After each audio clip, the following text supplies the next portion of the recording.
Bihar news में स्वागत है आपका दोस्तों। मैं हूं फिर दोस्त गनी और आप देख रहे हैं केडीवी लाइव। दोस्तों आज हो चुका है 15 अगस्त 2023। तो आज की पूरे बिहार की टॉप न्यूज़ लेकर आए हैं आपके लिए। दोस्तों वीडियो शुरू करने से पहले आपको बता दें कि अगर आप नए आए हैं इस चैनल पर तो फिर चैनल को सब्सक्राइब करके बेल आइकन को प्रेस कर दीजिए और साथ ही वीडियो को लाइक कर दीजिए, अपने दोस्तों के साथ शेयर भी कीजिए। तो चलिए शुरू करते हैं आज की पूरे बिहार की टॉप न्यूज़। दोस्तों आज बिहार न्यूज़ की शुरुआत कुछ शायरी से करते हैं। शायरी इसी वजह से क्योंकि आज 15 अगस्त है, स्वतंत्रता का दिन है, इसलिए आज की खबर की शुरुआत से पहले हिंदुस्तान की आज़ादी से जुड़ी हुई एक शायरी आपको पेश करना चाहते हैं आपके सामने कि जिसकी ताज हिमालय है, जहां बहती गंगा है, जहां अनेकता में एकता है, सत्यमेव जयते जहां का नारा है, जहां मजहब भाईचारा है, वह भारत वतन हमारा है। दूसरा शायरी पेश करना चाहेंगे कि ये बात हवाओं को भी बताए रखना, रोशनी होगी चिरागों को जलाए रखना, लहू देकर के जिसकी हिफाजत हमने की, ऐसे तिरंगे को सदा दिल में बसाए रखना। स्वतंत्रता दिवस की आप सबको बहुत बहुत मुबारकबाद, हार्दिक शुभकामनाएं। तो चलिए फिर शुरू करते हैं आज की बिहार की टॉप न्यूज़ की शुरुआत टॉप हेडलाइन के साथ करेंगे।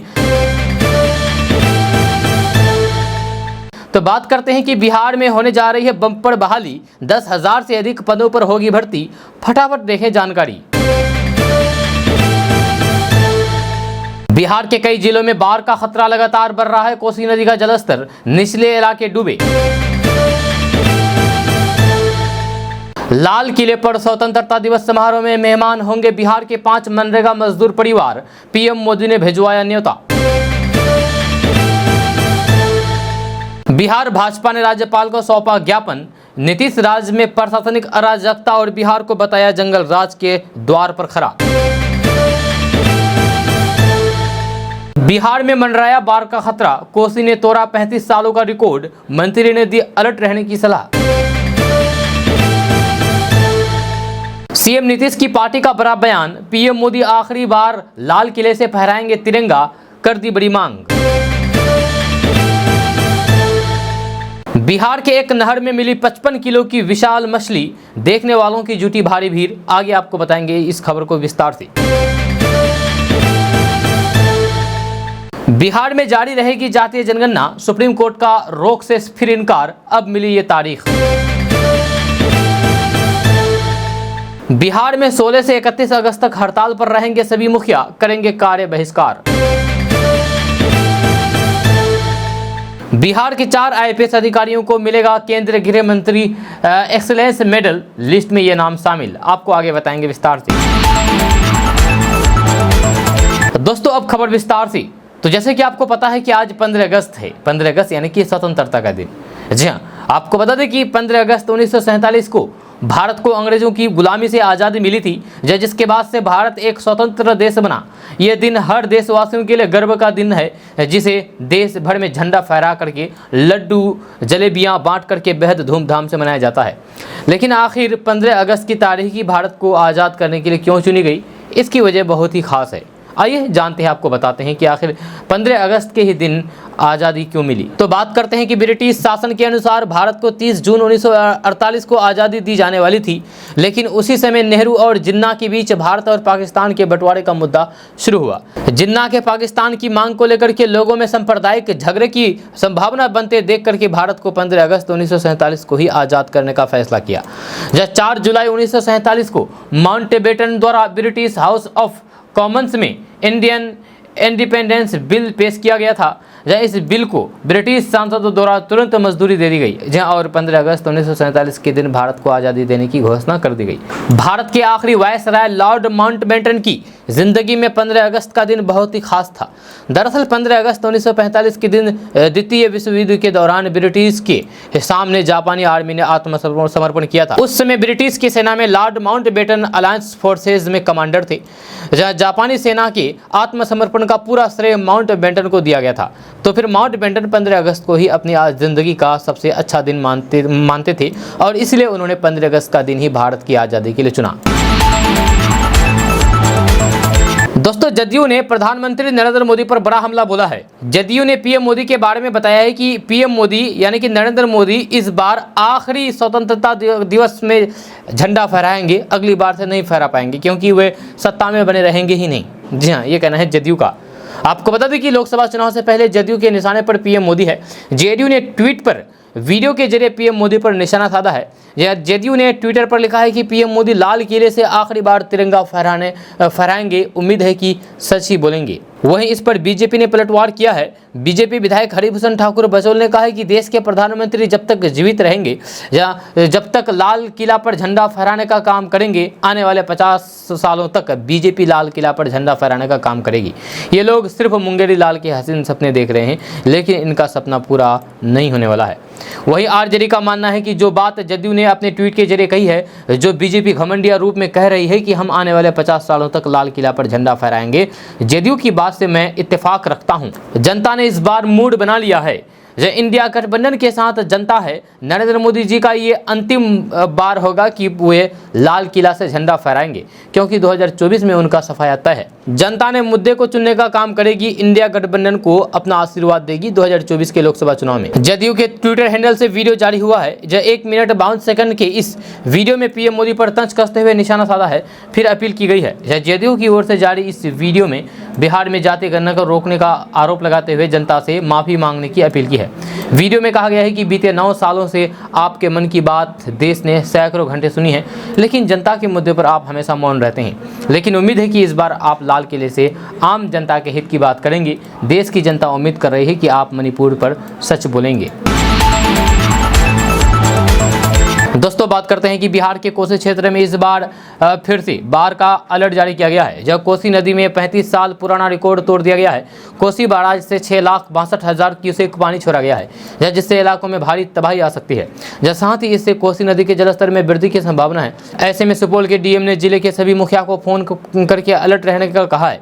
जब तटबंध के भीतर बसे लोगों को इलाका खाली करने का निर्देश दिया है। वही तटबंध के आसपास के लोगों को भी सचेत करते हुए सभी सीओ और जल संसाधन विभाग के अधिकारियों को 24 घंटे क्षेत्र में रहने और तटबंधों की निगरानी का निर्देश दिया है। इस बीच जल संसाधन मंत्री संजय झा ने ट्वीट करके लोगों को बाढ़ के खतरे को सचेत रहने और फिर जरूरत पड़ने पर toll free number helpline number पर संपर्क करने की अपील की गई है। विभाग की ओर से कुछ टोल फ्री नंबर जारी की गई है और ये नंबर है 1800-3456-145। यह नंबर दिन रात काम करता है। आप किसी भी समय इस पर कॉल करके अपना मदद ले सकते हैं। आपको बता दूं कि इससे पहले भी विभिन्न चरणों में नेपाल और तराई वाले हिस्सों में हुई बारिश की वजह से कोसी बैराज से पानी छोड़ा गया था, मगर वर्तमान समय में छोड़ा गया पानी बिहार को बाढ़ की चपेट में ले जाने के लिए काफ़ी है। जहाँ पहले से ही बरसात की वजह से गंगा और फिर उसकी सहायक नदियों का जलस्तर खतरे के निशान के आसपास बना हुआ है।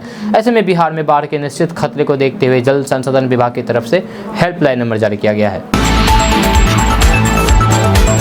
दोस्तों, बात करते हैं कि बिहार के 4 आईपीएस अफसरों को 2023 का केंद्रीय गृह मंत्री अनुसंधान में उत्कृष्टता का अवार्ड मिलेगा। जहां इन पुलिस अधिकारियों को यह सम्मान बेहतरीन काम और इनोवेशन के लिए दिया जाएगा। भारत सरकार के गृह मंत्रालय ने शुक्रवार को इन पुलिस अधिकारियों के नामों की घोषणा की थी। जारी नामों से सबसे पहले चंपारण रेंज के डीआईजी जयंत कांत का है। जहाँ इसके साथ ही इस सूची में एसपी रैंक के कार्तिकेय शर्मा, जो वर्तमान में शेखपुरा के एसपी हैं, और संतोष कुमार, जो कि एसटीएफ के एसपी हैं। इसके अलावा डीएसपी राकेश कुमार का नाम भी शामिल किया गया है, जो मुंगेर के खड़गपुर के एसडीपीओ है। जहाँ मंत्रालय ने देश भर की 140 अधिकारियों को ये मेडल देने की घोषणा की है। साथ ही राज्य सरकार के डीजीपी से 19 अगस्त तक पुरस्कृत होने वाले अफसरों के नाम और फिर पद नाम भेजने की अपील की गई है, ताकि इसका गजट नोटिफिकेशन जारी किया जा सके। दोस्तों, बात करते हैं कि बिहार में गर्भवती महिलाओं को सरकार के द्वारा 6,000 रुपये की राशि दी जाती है। ताज़ा रिपोर्ट्स के मुताबिक सरकार गर्भवती महिलाओं के लिए बिहार के सभी जिलों में जननी बाल सुरक्षा योजना चलाती है, जिसके तहत महिलाओं को आर्थिक मदद उपलब्ध कराई जाती है। खबर के अनुसार ये राशि गर्भवती महिलाओं के प्रसव के बाद सीधे उनके बैंक अकाउंट में भेजी जाती है। बच्चे के जन्म के बाद माँ और नवजात की आधारभूत आवश्यकताएं पूरी हो, इसके लिए सरकार के द्वारा 6,000 रुपये की राशि उपलब्ध कराई जाती है। आपको बता दें कि इस योजना का क्रियान्वयन आशा कार्यकर्ता महिलाएं करती हैं।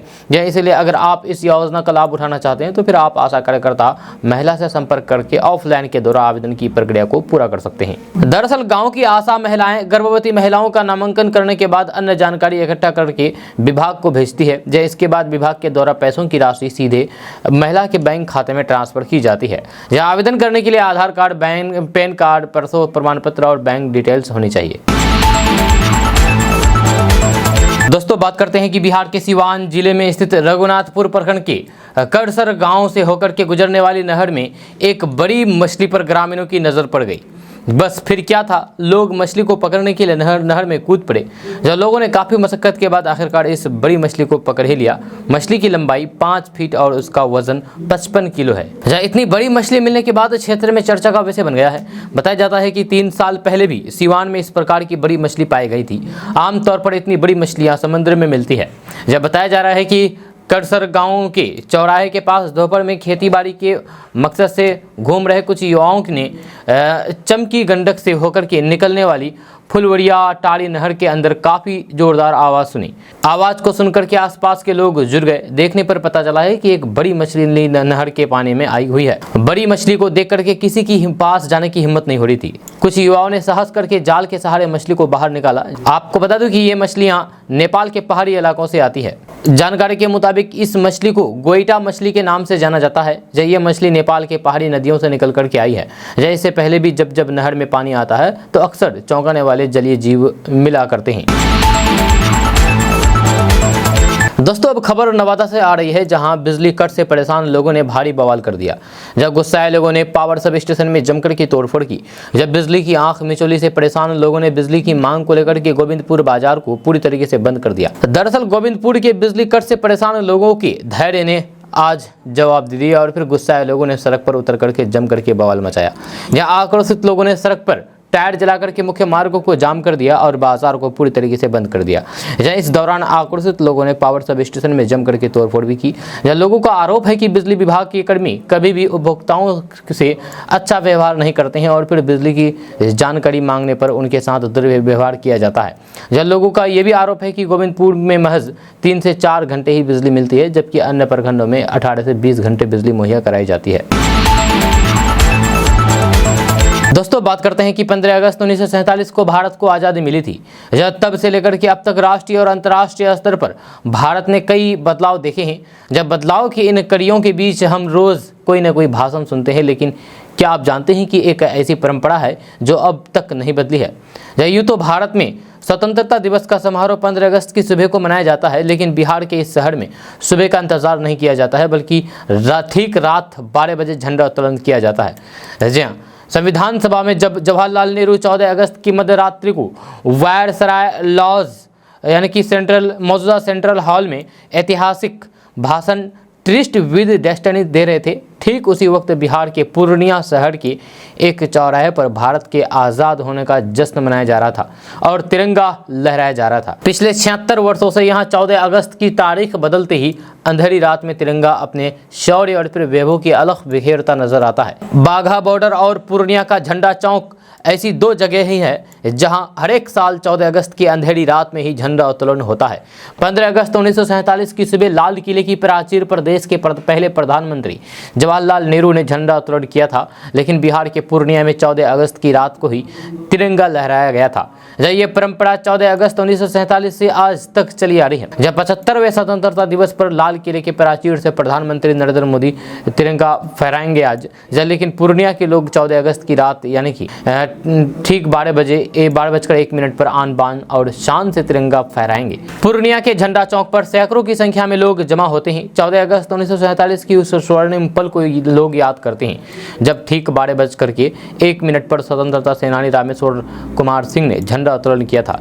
झंडा चौक पर इस ऐतिहासिक पल का साक्षी बनने पहुंचे लोग देशभक्ति की रंग से लबरेज होकर के आते हैं। जब बच्चों से लेकर के युवा और बुजुर्ग हाथों में तिरंगा लेकर के भारत माता की जय का घोष करते हैं। दोस्तों बात करते हैं कि स्वतंत्रता दिवस को लेकर के पूरे बिहार को अलर्ट किया गया है। इस दौरान पटना एयरपोर्ट पर भी रेड अलर्ट जारी किया गया है। अब हर यात्री से उनके हैंडबैग को भी ओपन करवा करके तलाशी ली जा रही है। इसके अलावा यात्रियों के बेल्ट और जूते की भी तलाशी ली जा रही है। दरअसल स्वतंत्रता दिवस को लेकर के राजधानी पटना को काफ़ी अलर्ट मोड पर रखा गया है।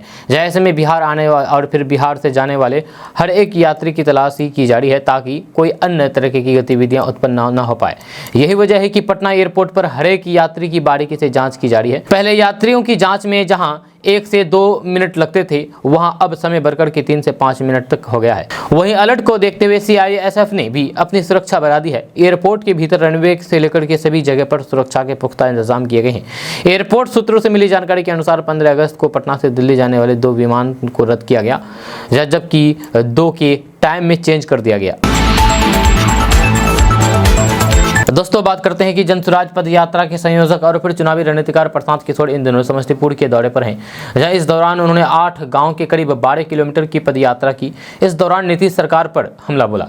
जहां वरिष्ठ नगर में प्रशांत किशोर ने कहा कि बिहार और समस्तीपुर में ग्रामीण सड़कों की स्थिति करीब करीब वही है जो पिछले 15 से 20 साल पहले हुआ करती थी। पद यात्रा में ग्रामीण सड़कों की स्थिति से वे अवगत हुए। पत्रकारों से बातचीत करने के दौरान उन्होंने कहा कि सड़क और बिजली में सुधार दिखा है, चाहे केंद्र सरकार की सड़क हो या फिर राज्य सरकार की। राष्ट्रीय मार्ग और फिर राजकीय मार्ग में सुधार दिखा है, लेकिन जहां तक पंचायती राज की सड़क है, ग्रामीण कार्य की सड़क है, प्रधानमंत्री मुख्यमंत्री संपर्क योजना की सड़क है, ग्रामीण सड़कों की स्थिति करीब करीब वही है जो पिछले 15 से 20 साल पहले हुआ करती थी। जब उन्होंने कहा कि स्थानीय लोग बताते हैं कि 10 सालों से सड़क की ये दुर्दशा है। जो लोग बिहार में बेहतर सड़क की बात करते हैं उनको इसका फर्क समझना चाहिए। इससे पहले नौकरी और रोजगार के मुद्दे पर प्रशांत किशोर ने तेजस्वी यादव को घेरा था और कहा था कि पहले कैबिनेट की बैठक में एक सिग्नेचर से 10 लाख बेरोजगारों को नौकरी देने का दावा करने वाले शख्स की अपनी कोई भी योग्यता नहीं है या न ही पहचान है। तेजस्वी यादव से पूछना चाहिए कि आपके माता पिता और फिर आपकी पार्टी की सरकार बिहार में 15 साल तक थी, उस दौरान कितने लोगों को आपने नौकरी दी। दोस्तों बात करते हैं कि सुप्रीम कोर्ट ने बिहार की जातीय जनगणना पर रोक लगाने वाली याचिका पर नीतीश को बड़ी राहत दी है। जब सुप्रीम कोर्ट ने पटना हाई कोर्ट के जातीय जनगणना वाले फैसले पर रोक नहीं लगाई है। जहाँ सर्वोच्च अदालत की ओर से यानी कि सुप्रीम कोर्ट की ओर से इस पर सुनवाई की अगली तारीख भी मिल गई है। जहाँ 18 अगस्त को सुप्रीम कोर्ट दोबारा इस याचिका पर सुनवाई करेगा। जहाँ सुप्रीम कोर्ट पहले भी कह चुका है कि बिना दोनों पक्षों को सुने रोक नहीं लगाएगी। जहाँ दोनों पक्षों को सुनने के बाद ही निष्कर्ष तक पहुँच सकते हैं। आपको बता दूं कि याचिका पर न्यायमूर्ति संजीव खन्ना और फिर न्यायमूर्ति SVN भट्टी की खंडपीठ सुनवाई कर रही थी। जब कोर्ट हर हाल में बिहार सरकार का पक्ष भी सुनना चाहती है। जब पिछले सुनवाई में सुप्रीम कोर्ट ने कहा था कि 80% काम पूरा हो चुका है, अगर 90% काम हो जाएगा तो फिर क्या फर्क पड़ेगा। दरअसल बिहार सरकार ने भी सुप्रीम कोर्ट में एक कैविएट अर्जी देकर के अपील किया था कि इस संबंध में कोई भी आदेश पारित करने से पहले राज्य सरकार का भी पक्ष सुना जाए। आपको बता दें कि सुप्रीम कोर्ट में अखिलेश कुमार और वकील तानाश्री और एडवोकेट रितु सिन्हा के साथ साथ एक अन्य NGO ने भी याचिका दायर की है। दोस्तों बात करते हैं कि बिहार में उद्योग लगाने की चाहत रखने वाले लोगों के लिए बड़ी खबर सामने आ रही है। ताज़ा रिपोर्ट्स के मुताबिक बिहार में मक्का प्रसंस्करण उद्योग लगाने के लिए सरकार के द्वारा अनुदान दिया जाएगा। इसको लेकर के दिशा निर्देश जारी कर दिया गया है। यह खबर के अनुसार बिहार कृषि निवेश प्रोत्साहन नीति के तहत कृषि आधारित खाद्य प्रसंस्करण उद्योग एवं मूल्य संवर्धन मक्का प्रसंस्करण उद्योग लगाने के लिए लोगों को पूंजीगत अनुदान का लाभ दिया जाएगा। जहाँ इसका लाभ लेने के लिए आप आवेदन कर सकते हैं। आपको बता दें कि मक्का प्रसंस्करण उद्योग लगाने के लिए इकाई लागत 25 लाख से 5 करोड़ रुपए निवेश पर व्यक्तिगत निवेशकों को 15% का अनुदान उपलब्ध कराया जाएगा। वहीं किसान उत्पादक संगठन को 25% तक का पूंजीगत अनुदान मिलेगा। जहाँ अब आप सोच रहे होंगे कि इसके लिए आवेदन कैसे करें, तो आपको बता दें कि अगर आप अनुदान का लाभ लेना चाहते तो आप उद्योग निदेशालय की आधिकारिक वेबसाइट पोर्टल www.horticulture.bihar.gov.in पर जाकर के इस योजना के बारे में पूरी जानकारी प्राप्त करें और फिर दिए गए दिशा निर्देशों के अनुसार आवेदन करें। दोस्तों बात करते हैं कि बिहार के सरकारी स्कूलों में बेहतर शिक्षा उपलब्ध कराने के लिए विभाग के द्वारा कई तरह की पहल की जा रही है। ताज़ा रिपोर्ट्स के मुताबिक अब बिहार के सभी सरकारी स्कूलों में 6ठी से 12वीं तक की हर वीक छात्र छात्राओं का टेस्ट लिया जाएगा। जब खबर के अनुसार बिहार शिक्षा परियोजना परिषद की ओर से जानकारी देते हुए कहा गया है कि स्कूलों में लगातार हो रहे निरीक्षण से बच्चों की उपस्थिति बढ़ी है। अब सभी को गुणवत्तापूर्ण शिक्षा मुहैया कराने के लिए प्रत्येक सप्ताह विद्यार्थियों का मूल्यांकन होगा। आपको बता दें कि 6ठी से 8वीं तक विद्यार्थी के लिए हर सप्ताह अधिकतम 10 अंक का टेस्ट लिया जाएगा, जबकि 9वीं से 12वीं तक के विद्यार्थी से अधिकतम 20 अंकों के प्रश्न पूछे जाएंगे। इन सभी सवालों को शिक्षकों के द्वारा सेट किया जाएगा। दोस्तों बात करते हैं कि बीजेपी के राष्ट्रीय प्रवक्ता एवं छपरा के सांसद राजीव प्रताप रूडी अररिया पहुंचे। इस दौरान उन्होंने बिहार सरकार की खामियों को गिनाया और साथ ही जमकर के हमला बोला। जहां राजीव प्रताप रूडी ने 2024 और 2025 में होने वाले चुनाव को लेकर के बड़ा बयान दिया है। उन्होंने 2024 के लोकसभा चुनाव में बिहार द्वारा मिसाल स्थापित करने की बात कही है। जब ये भी कहा गया है कि 2025 में बिहार में सत्ता परिवर्तन होने से कोई ताकत रोक नहीं सकता। जब छपरा के सांसद राजीव प्रताप रूडी ने कहा है कि पूर्णिया हवाई अड्डा के मामले में बिहार सरकार पर ठिकरा फोड़ते हुए कहा कि एयरपोर्ट के लिए केंद्र और राज्य के साथ स्थानीय प्रशासन के साथ समन्वय की जरूरत होती है। केंद्र सरकार बार बार प्रस्ताव दी, लेकिन राज्य सरकार ही पूर्णिया में हवाई अड्डा चालू नहीं करवाना चाहती है। राजीव प्रताप रूडी ने पत्रकारों को संबोधित करते हुए कांग्रेस के पूर्व राष्ट्रीय अध्यक्ष राहुल गांधी को लेकर के कहा कि उनका व्यवहार अशोभनीय था। जब फ्लाइंग किस वाले व्यवहार से लोग आश्चर्यचकित हैं। उन्हें मेडिकल जांच की आवश्यकता है। बिहार सरकार पर भड़ास निकालते हुए उन्होंने कहा कि दरभंगा में एम्स निर्माण नहीं होने के पीछे बिहार सरकार दोषी है। अस्पताल और हवाई अड्डा में जमीन और सहमति देना बिहार सरकार का काम है और फिर बिहार सरकार अब तक जमीन मुहैया नहीं करा सकी है। दोस्तों बात करते हैं कि बिहार में सरकारी नौकरी की तैयारी करने वाले युवाओं के लिए बड़ी संख्या में प्रवेश में भर्ती निकलने वाली है। जी हां, बिहार में जल्द ही 10,000 से अधिक पदों पर यह बहाली होगी। बताया जाता है कि ये सभी नियुक्तियां अस्थायी होगी। जब सामान्य प्रशासन विभाग की ओर से इसके लिए मंजूरी भी मिल गई है। सामान्य प्रशासन विभाग के सूत्रों के हवाले से बताया गया है कि 10,000 से अधिक पदों पर बहाली होने वाली है। इस संबंध में जानकारी दी गई कि बहाली के लिए संबंधित विभागों को भेजा जाएगा और फिर नियुक्ति की प्रक्रिया शुरू होगी। जब बीपीएससी एवं कर्मचारी चयन आयोग से अधिकांश नियुक्तियां होगी। जब बताया जाता है कि बीपीएससी से 69वीं संयुक्त प्रतियोगिता परीक्षा होगी। जब वहीं चिकित्सकों की नियुक्ति तकनीकी सेवा चयन आयोग एवं अन्य कई पदों पर राज्य कर्मचारी चयन आयोग के माध्यम से भर्ती प्रक्रिया पूरी की जाएगी। सामान्य प्रशासन विभाग के अनुसार पंचायती राज विभाग में सबसे अधिक भर्ती होगी। जब पंचायत सचिव के लिए 3532 पदों पर बहाली होनी है। राजस्व एवं भूमि सुधार विभाग में राज्य कर्मचारी के लिए 3500 पद, स्वास्थ्य विभाग में सहायक प्रधान अध्यापक के लिए 1318 पद एवं विशेषज्ञ चिकित्सक के लिए 6 पद, श्रम विभाग में श्रम परिवर्तन पदाधिकारी के लिए 63 पदों पर भर्ती होनी है। इसके अलावा जल संसाधन विभाग में सहायक अभियंता के लिए 51 पद, कृषि अभियंता के 18 पद, जब पौधा संरक्षण के 18 पद, सहकारिता विभाग में सहायक निदेशक सहयोग समितियां के 7 पद और फिर बिहार लोक सेवा आयोग की से 69वीं प्रतियोगिता परीक्षा से जुड़े 329 पदों पर नियुक्ति होनी है।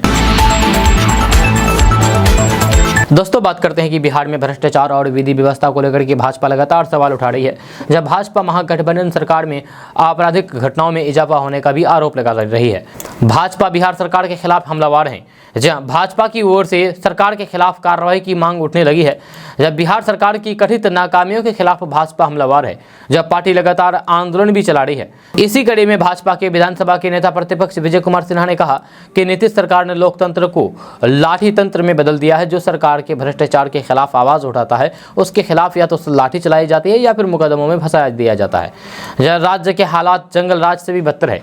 राज्यपाल से अनुरोध करते हैं कि पूरे मामले को संज्ञान में लें और कार्रवाई करें। यह कहना है विजय कुमार सिन्हा का, जो नेता प्रतिपक्ष है। दोस्तों बात करते हैं कि बिहार के पूर्व उप मुख्यमंत्री एवं राज्यसभा सदस्य सुशील कुमार मोदी ने रविवार को आरोप लगाया है कि प्रदेश में महागठबंधन सरकार बनने के बाद मुख्यमंत्री नीतीश कुमार ने राजद जदयू के बीच श्रेय लेने की खींचतान के चलते दरभंगा में एम्स बनने का मामला उलझा दिया गया है। पटना में पत्रकारों से बात करते हुए भाजपा के वरिष्ठ नेता सुशील कुमार मोदी ने कहा कि ये वही नीतीश कुमार है जिन्होंने एक समय प्रधानमंत्री नरेंद्र मोदी को बिहार में दूसरा एम्स दिए जाने के लिए धन्यवाद दिया था और दरभंगा मेडिकल कॉलेज एवं अस्पताल यानी कि DMCH परिसर की 81 एकड़ जमीन भारत सरकार को सौंप दी थी। सुशील कुमार मोदी ने पूछा है कि फिर अचानक क्या हुआ है कि वह आइडिया आपने छोड़ दिया और कहा है कि इसके लिए अब शोभन इलाके में भूखंड देंगे। उन्होंने कहा है कि इस बीच राजद और जदयू के बीच इसका श्रेय लेने की होड़ मची हुई है। उन्होंने कहा है कि नीतीश कुमार जी नहीं चाहते हैं कि बिहार में दूसरा एम्स बने। अगर दूसरा एम्स बिहार में बनेगा तो फिर नीतीश कुमार के बजाय नरेंद्र मोदी की जय जयकार होगी, लोग उनकी प्रशंसा करेंगे, इसीलिए कोई ना कोई अरंगा लगा करके इसे टालना चाहते हैं। यह कहना है सुशील कुमार मोदी का। तो दोस्तों बात करते हैं कि बिहार में अगर आप नौकरी करना चाहते हैं तो फिर आप अभी से ही तैयारी शुरू कर दें, क्योंकि बिहार के उच्च शिक्षा संस्थान में बम्पर बहाली होने वाली है। इसको लेकर के विभाग के स्तर पर तैयारी शुरू कर दी गई है। जल्द ही भर्ती से संबंधित सूचना भेजी जाएगी। खबर के अनुसार उच्च शिक्षण संस्थान में खाली पड़े पदों को भरने के लिए शिक्षा विभाग के अपर मुख्य सचिव के पाठक ने सभी विश्वविद्यालयों से रोस्टर क्लियरेंस करके रिक्तियों की सूची 30 अगस्त तक देने को कहा है। इसके बाद भर्ती की प्रक्रिया को शुरू कर दिया जाएगा। आपको बता दें कि बिहार के उच्च शिक्षण संस्थानों में अलग अलग पदों के करीब 8000 पद खाली हैं। जब रोस्टर क्लियरेंस होने के बाद विभाग के स्तर से उसकी समीक्षा होगी और फिर भर्ती से संबंधित नोटिफिकेशन जारी किया जाएगा और सभी खाली पदों को भरा जाएगा। मिली जानकारी के अनुसार बीते सप्ताह कुलपतियों की बैठक में उच्च शिक्षण संस्थान में खाली पड़े पदों को भरने की मांग शिक्षा विभाग से की थी। 30 अगस्त तक विभाग के पास खाली पड़े पदों की डिटेल्स आ जाएगी। इसके बाद इन पदों को भरा जाएगा। दोस्तों बात करते हैं कि बिहार में वाहन चलाने वाले लोग यानी कि गाड़ी चलाने वाले लोगों के लिए बड़ी खबर सामने आ रही है। ताज़ा रिपोर्ट्स के मुताबिक बिहार के सभी जिलों में अब वाहन चलाने वाले लोगों पर तकनीकी की सहायता से नजर रखी जाएगी। अगर कोई भी वाहन चालक बार बार ट्रैफिक नियम तोड़ते हुए पाया जाता है तो फिर उसके ड्राइविंग लाइसेंस को रद्द कर दिया जाएगा। खबर के अनुसार परिवहन आयुक्त बी कार्तिकेय धनजी ने राज्य के सभी जिलों के DTO, MVI और SI को ऐसे लोगों पर कार्रवाई करने के निर्देश दिए हैं जो वाहन चलाते समय ट्रैफिक नियमों का पालन नहीं करते हैं। अब ऐसे लोगों को परिवहन विभाग के द्वारा अयोग्य घोषित किया जाएगा। आपको बता दें कि बिहार में अभी तक मैनुअल तरीके से चालान काटा जाता था, जिससे ये पता लगाना मुश्किल होता था कि किसी व्यक्ति ने कितनी बार ट्रैफिक रूल्स को तोड़ा है। लेकिन अब कई जिलों में तकनीकी की सहायता से वाहन चालकों का चालान काटा जा रहा है। दरअसल कई नई मशीनों में ये सुविधा है कि यदि कोई व्यक्ति ट्रैफिक रूल्स तोड़ता है तो फिर उसका डेटा सेव हो जाता है। दोबारा जब वही व्यक्ति फिर से ट्रैफिक रूल्स को तोड़ते हुए पाया जाएगा तो फिर मशीन दोबारा नियम तोड़ने वालों की पहचान कर लेती है। अब परिवहन विभाग के पदाधिकारी जांच के दौरान ऐसे लोगों को अयोग्य घोषित करेंगे और फिर उसके ड्राइविंग लाइसेंस को रद्द कर दिया जाएगा।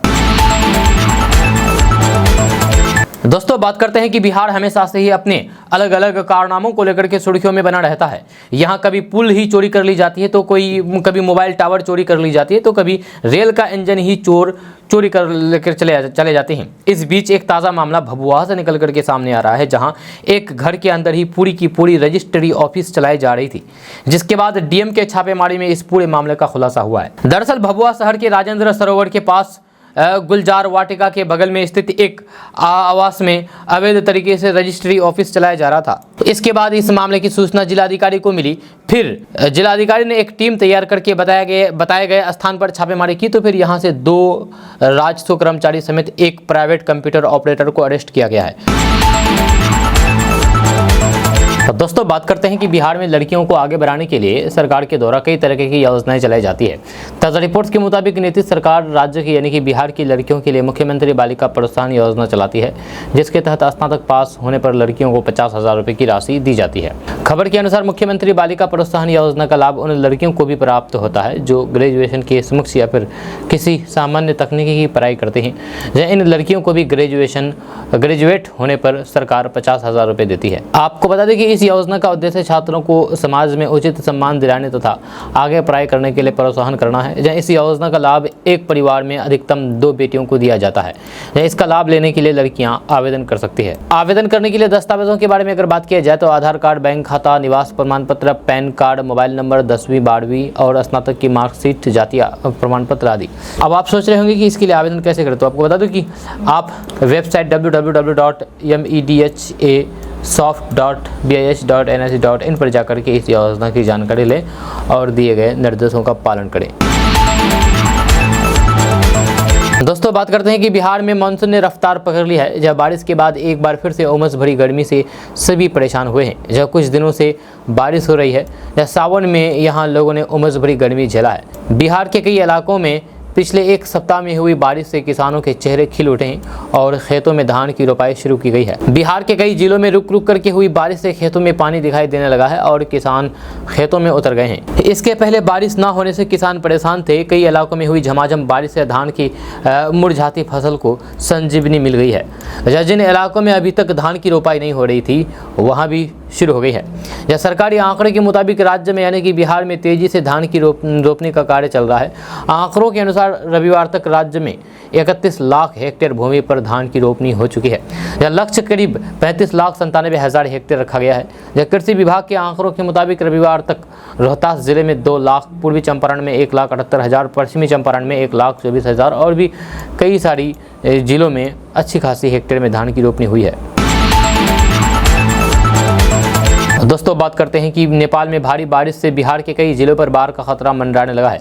जब बिहार के सुपौल में कोसी नदी, बगहा में गंडक नदी का जलस्तर में भारी बढ़ोतरी हुई है।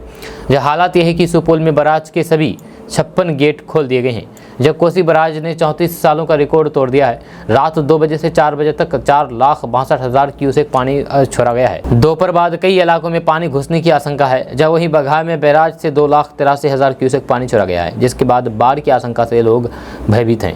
जब बगहा में गंडक नदी का जलस्तर तेजी के साथ बढ़ रहा है, नेपाल में हो रही बारिश से गंडक नदी में उफान देखा जा रहा है। वाल्मीकि नगर बैराज के सभी 36 फाटक खोले गए हैं। बैराज से 2,83,000 क्यूसेक पानी छोड़ा गया है। बैराज पर तैनात अधिकारियों को अलर्ट जारी किया गया है। लोगों से तटबंधों पर सुरक्षित वापस लौटने की अपील की जा रही है। वहीं मधुबनी के मधेपुरा प्रखंड में बाढ़ का खतरा मंडरा रहा है, जब मधुबनी प्रशासन ने चेतावनी जारी की है। नेपाल में मूसलाधार बारिश से कोसी का रौद्र रूप देखने को मिल रहा है। बेतिया में भी बाढ़ को लेकर के हाई अलर्ट जारी किया गया है। डीएम ने अधिकारियों की आपात बैठक बुलाई है। प्रभावित क्षेत्रों पर 24 घंटे निगरानी का आदेश दिया गया है। दोस्तों बात करते हैं कि भोजपुरी अभिनेता और आजमगढ़ से भाजपा के सांसद दिनेश लाल यादव उर्फ निरहुआ ने लालू प्रसाद यादव से मुलाकात की है। जहां इस मुलाकात की 2 फोटो उन्होंने सोशल मीडिया पर शेयर करते हुए लालू प्रसाद यादव को भोजपुरी समाज का अभिभावक बताया है। जहां भाजपा सांसद लालू प्रसाद यादव के पांव छूकर के आशीर्वाद लिया, जहां इसका उन्होंने फोटो भी शेयर किया है। दिनेश लाल यादव ने अपने पोस्ट में लिखा है कि भोजपुरी समाज के अभिभावक राजद के राष्ट्रीय अध्यक्ष लालू प्रसाद यादव का आशीर्वाद लेवे के साथ ही वहां के स्वास्थ्य लाभ की जानकारी भी भइल। जहां लालू की किडनी ट्रांसप्लांट के बाद हमने के ई पहली मुलाकात हल हमने भोजपुरी के लेकर के खूब चर्चा कैली। आरजेडी सुप्रीमो लालू प्रसाद यादव और बीजेपी सांसद दिनेश लाल यादव उर्फ निरहुआ की मुलाकात के बाद सोशल मीडिया पर वार शुरू हो गया है। जहां दोनों की मुलाकात के बाद सोशल मीडिया पर कई लोग कई तरह के कयास लगा रहे हैं। यह एक यूजर ने लिखा है कि भोजपुरी अभिनेता दिनेश लाल यादव निरहुआ भगवा पहन करके इंडिया यानी कि INDA के सामने झुके, तो फिर कोई लिखा है कि लगता है कि पलटी मारने की तैयारी है। जैसे ऐसे कई प्रकार की प्रतिक्रियाएं सोशल मीडिया पर आ रहे हैं। यूँ कहें तो दोनों नेताओं की इस मुलाकात के बाद सोशल मीडिया पर वार छिड़ गया है, जहाँ लोग अपने अपने हिसाब से इस मुलाकात का कयास लगा रहे हैं। दरअसल बीजेपी सांसद दिनेश लाल यादव निरहुआ आरजेडी प्रमुख लालू प्रसाद यादव ने से अपनी मुलाकात की कुछ तस्वीरों को ट्विटर के माध्यम से शेयर करते हुए लिखा कि आज भोजपुरी समाज के अभिभावक राजद के राष्ट्रीय अध्यक्ष लालू प्रसाद यादव जी के आशीर्वाद लेवे के साथ ही वहाँ के स्वास्थ्य लाभ की जानकारी भइल। लालू जी के किडनी ट्रांसप्लांट के बाद हमने की पहली मुलाकात हल हो, जहाँ हमने भोजपुरी के लेकर के खूब चर्चा कैले। दोस्तों बात करते हैं कि बिहार में कांग्रेस की प्रदेश कमेटी का गठन अब तक नहीं हुआ है। वहीं कांग्रेस प्रदेश अध्यक्ष अखिलेश सिंह ने अपना पद 8 माह पहले ग्रहण कर चुके हैं। जब उनसे इस बारे में सवाल किया जाता है तो फिर वो इसका जवाब देने से बचते हुए नजर आते हैं। वहीं विडम्बना यह है कि वह इन दिनों अपने प्रदेश कमेटी गठन करने के बजाय युवाओं को बूथ लेवल पर पार्टी से जोड़ने पर ध्यान दे रहे हैं, जहां और न ही इस दिशा में कोई भी पहल होती दिख रही है। गौरतलब है कि कांग्रेस में प्रदेश कमेटी नहीं रहने का खामियाजा पहले भी चुनाव में भुगतना पड़ चुका है। जब प्रदेश कांग्रेस में बीते 6 साल से प्रदेश कमेटी नहीं है और प्रदेश कमेटी नहीं होने का नुकसान साल 2019 के लोकसभा चुनाव में कांग्रेस पार्टी को देखने को मिला था। ऐसे में प्रदेश कमेटी का कब तक विस्तार होगा, इस सवाल पर प्रदेश अध्यक्ष अखिलेश सिंह ने कुछ बताने से मुकर रहे हैं। अखिलेश प्रसाद सिंह ने कहा है कि हम आपको क्यों बताएं कि कमेटी का गठन कब होगा, जब होना होगा हो जाएगा। प्रदेश कमेटी के गठन करने को लेकर काम चल रहा है और जल्द ही कमेटी का गठन किया जाएगा, ये कहना है अखिलेश सिंह का, जो कांग्रेस प्रदेश अध्यक्ष हैं। दोस्तों बात करते हैं कि बिहार में कोसी नदी के जलग्रहण क्षेत्र में हुए अत्यधिक बारिश के कारण कोसी के जलस्तर में बढ़ोतरी दर्ज की गई है, जैसे कोसी के आसपास वाले क्षेत्र में बाढ़ की स्थिति बिगड़ने की संभावना है। जब बिहार के जल संसाधन मंत्री संजय कुमार झा ने सोमवार को सुबह ट्वीट करके लिखा है कि नेपाल में कोसी नदी के जलग्रहण क्षेत्र में हुई भारी बारिश के कारण सुबह वीरपुर को स्थित कोसी बराज पर अधिकतम 4,62,345 क्यूसेक जल स्राव दर्ज किया गया है। इससे कोसी नदी के जलस्तर में वृद्धि की संभावना है। उन्होंने आगे लिखा है कि बाढ़ से सुरक्षा के लिए जल संसाधन विभाग के अधिकारी एवं अभियंता अलर्ट है और सभी तटबंधों की दिन रात निगरानी की जा रही है। आपको बता दें कि कोसी नदी नेपाल प्रभाग से सुपौल जिला के अंतर्गत वीरपुर में भारत भूभाग में प्रवेश करती है। जब प्रवेश बिंदु के निकट कोसी नदी पर कोसी बराज निर्मित है। कोसी नदी सुपौल, मधुबनी, सहरसा, दरभंगा, खगड़िया, मधेपुरा एवं कटिहार जिलों से प्रभावित होते हुए कटिहार जिला के कुर्सेला में गंगा नदी के बाएं किनारे पर मिलती है। दोस्तों बात करते हैं कि इतिहास के पन्नों में बिहार के राजगीर का नाम स्वर्ण अक्षरों में लिखा गया है। जहाँ राजगीर जैन धर्म के अनुयायियों के लिए एक प्रमुख धार्मिक स्थल है, जहाँ इसके अलावा राजगीर पर्यटन के लिए भी जाना जाता है। राजगीर में देश विदेश में श्रद्धालु और फिर पर्यटक बड़ी संख्या में आते हैं। जहाँ अगर आप भी आने वाले दिनों में राजगीर घूमने का प्लान बना रहे हैं तो फिर आप राजगीर और इसके आसपास की इन जगहों पर सैर कर सकते हैं। राजगीर बिहार के नालंदा जिले में स्थित है। प्राचीन काल में ये मगध की राजधानी थी। जैन धर्म के 24वें तीर्थंकर महावीर स्वामी ने राजगीर के पावापुरी में मोक्ष प्राप्त किया। जहाँ इसके लिए पावापुरी में स्थित मोक्ष स्थल पर जल मंदिर बनाया गया है। यह मंदिर पर्यटकों के आकर्षण का केंद्र है। यह जल मंदिर देखने के लिए आप पावापुरी जा सकते हैं। वहीं पर राजगीर में घूमने के लिए कई प्रमुख स्थान हैं। इनमें एक सप्तवर्णी गुफा है। ये गुफा राजगीर की पहाड़ियों में स्थित है। यह राजगीर की पहाड़ी पर गर्म पानी का कुंड है। जहाँ इस कुंड के बारे में मान्यता है कि जो भी व्यक्ति गर्म पानी के कुंड में स्नान करता है तो फिर वह स्वस्थ हो जाता है। यह खास करके इससे त्वचा से संबंधित समस्याओं की छुटकारा मिलता है। वहीं पर यदि आप भगवान के दर्शन करना चाहते हैं तो फिर आपको राजगीर के लक्ष्मी नारायण मंदिर के दर्शन अवश्य करना चाहिए। जहाँ इस मंदिर के प्रांगण में एक गर्म पानी का कुंड है। ये कुंड वर्तमान समय में भी विद्यमान है। जहाँ श्रद्धालुओं ने सरोवर में आस्था की डुबकी लगाई। लक्ष्मी नारायण मंदिर में लोगों की काफ़ी आस्था है, आप भी यहाँ पर जा सकते हैं। वहीं पर आप बात करते हैं सोने के भंडार के बारे में, तो बात करते हैं कि कहा जाता है कि महाभारत काल में ये सोने का खजाना था। जहाँ इसका स्वामित्व तो जरासंध के पास था। जहाँ ये भी माना जाता है कि गुफा के अंदर बड़ी मात्रा में सोना है। वहीं गुप्त भाषा में गुफा के प्रवेश द्वार का रहस्य लिखा है। जब वही कई इतिहासकारों के अनुसार दरवाज़ा खोलने का रहस्य शंख लिपि में लिखा हुआ है। जहाँ उस समय शंख से लिपि लिखी जाती थी। दोस्तों आज का न्यूज़ बस यहाँ तक। कैसा लगा आपको नीचे कमेंट बॉक्स में कमेंट करके जरूर बताइएगा। अगर आप हमारे चैनल पर नए आए हैं तो फिर चैनल को सब्सक्राइब करके बेल आइकन को प्रेस कर दीजिए। अगर आप इस वीडियो को हमारे फेसबुक पेज पर देख रहे हैं तो पेज को फॉलो कर दीजिए। ऊपर फॉलो बटन दिख रहा होगा आपको, क्लिक करेंगे तो फॉलो हो जाएंगे। तभी क्लिक कीजिए और फॉलो कर दीजिए। तो चलिए मिलते हैं फिर नेक्स्ट वीडियो के साथ। तब तक के लिए जय हिंद, जय बिहार।